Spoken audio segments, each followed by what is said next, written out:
Assalamu alaikum wa rahmatullahi ta'ala wa barakatuh et salut les élèves. Alors aujourd'hui, on va essayer de corriger l'exercice qui concerne Microsoft Excel.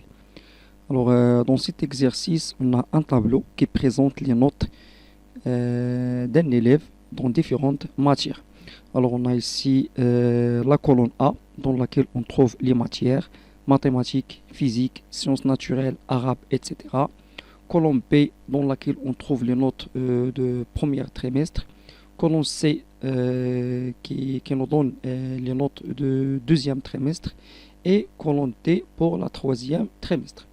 Alors dans cet exercice, on va essayer de calculer la somme des notes de chaque trimestre, la moyenne de chaque trimestre et la moyenne annuelle de l'élève. Alors, on va commencer les questions. Alors, on a ici la question numéro un. Donc, c'est taper dans B2 le titre bulletin annuel d'un élève. Alors, qu'est-ce qu'on va faire? On va premièrement activer la cellule B2. Donc, la cellule B2. Donc, B2, normalement, c'est l'adresse d'une cellule qui se trouve dans l'intersection de la colonne B, la colonne B, et la ligne 2. Donc, il s'agit de cette cellule-là. Alors, qu'est-ce qu'on va faire? Donc, on va activer la cellule B2. Et on va saisir donc bulletin. Donc, bulletin annuel d'un élève. Donc, d'un élève. Voilà, on va valider avec la touche Entrée. Donc ça, c'est pour la question numéro 1. Deuxième question, c'est fusionner et centrer. Donc regardez bien, donc on a fusionné et on a centré.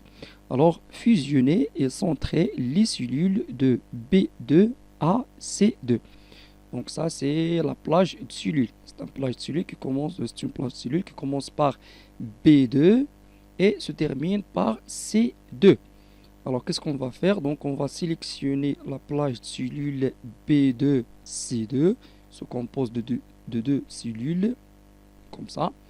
Qu'est-ce qu'on va faire? Donc, on va fusionner et centrer. Alors, regardez bien. Donc, on va activer l'onglet Accueil.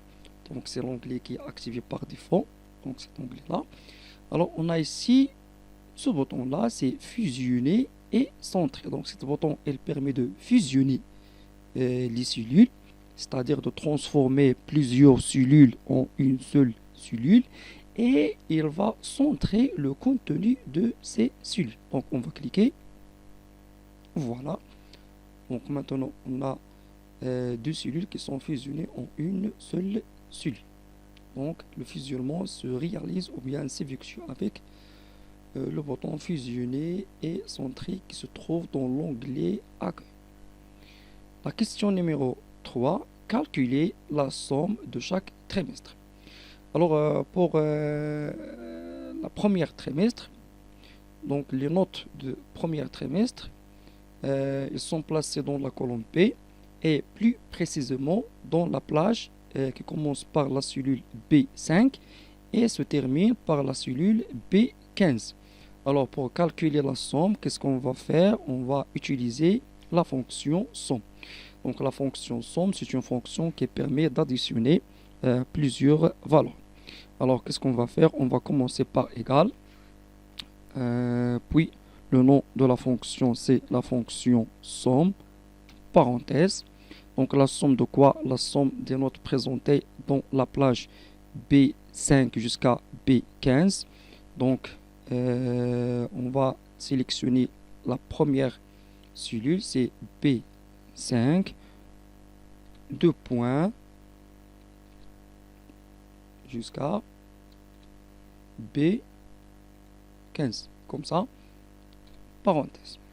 Donc regardez bien, donc on a une fonction qui commence, donc on a commencé par égal pour effectuer calcul. Donc on a le nom de la fonction, il s'agit de la fonction somme, c'est une fonction qui permet d'effectuer la somme de plusieurs valeurs. on va effectuer la somme de quoi? On va effectuer la somme des valeurs situées dans la plage de cellule dont l'adresse est B5 de point B15.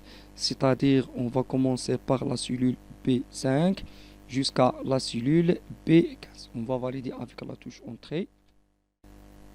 Et voilà, donc on a la somme des montées de trimestre numéro 1. Même chose pour la deuxième trimestre, donc égal, donc somme, parenthèse, on va sélectionner la plage,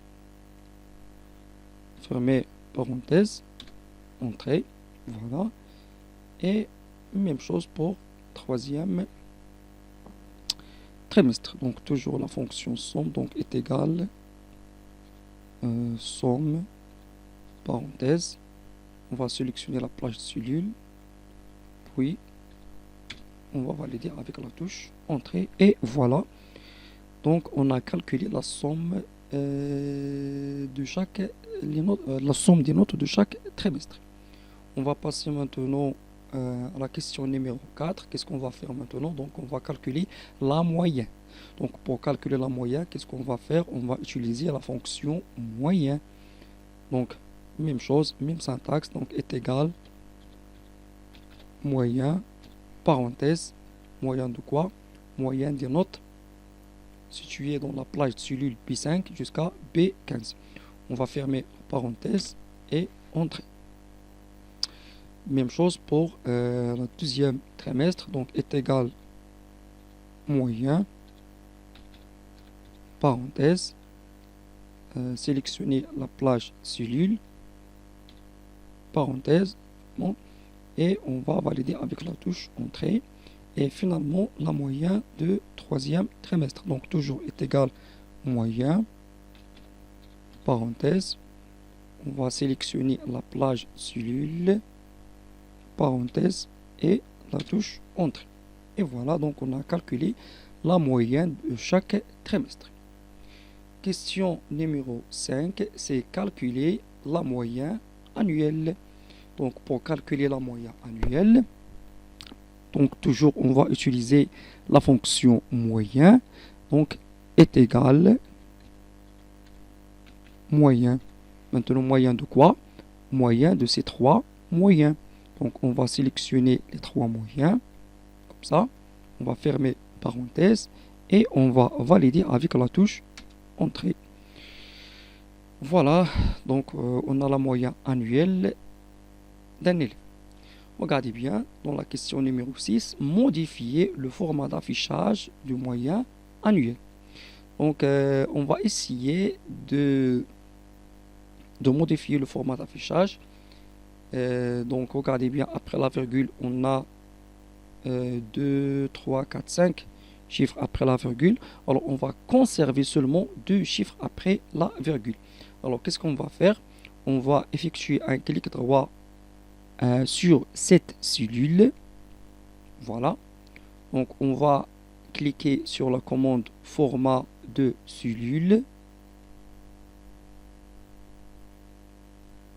Alors, dans cette boîte de dialogue intitulée format de cellule, alors on a ici dans la liste catégorie, donc on a ici nombre. Alors, nombre, dans cette catégorie-là, donc on va l'activer. Et regardez bien, dans la partie droite, on a nombre de décimales. Alors, cette liste-là, elle permet, ou bien cette zone de texte-là, elle permet de préciser le nombre de chiffres après la virgule. Alors, on a ici 5, donc on va modifier en 2. C'est-à-dire, on va conserver seulement 2 chiffres après la virgule et on va confirmer avec un clic sur le bouton OK. Et voilà. Donc, on a conservé seulement 2 chiffres après la virgule. Huitième question, appliquée à la plage de cellule B18, D18 en remplissage avec la couleur rouge. Donc, B18 jusqu'à D18, on va modifier la couleur de remplissage en rouge. Donc, qu'est-ce qu'on va faire? Donc, on va utiliser le bouton couleur de remplissage. On va sélectionner la couleur rouge, mais regardez bien, donc on va essayer de modifier la couleur de police. Donc on va utiliser par exemple la couleur blanc. Voilà. On peut ajouter par exemple le gras. Et voilà. Donc on a terminé l'exercice. Merci pour votre attention.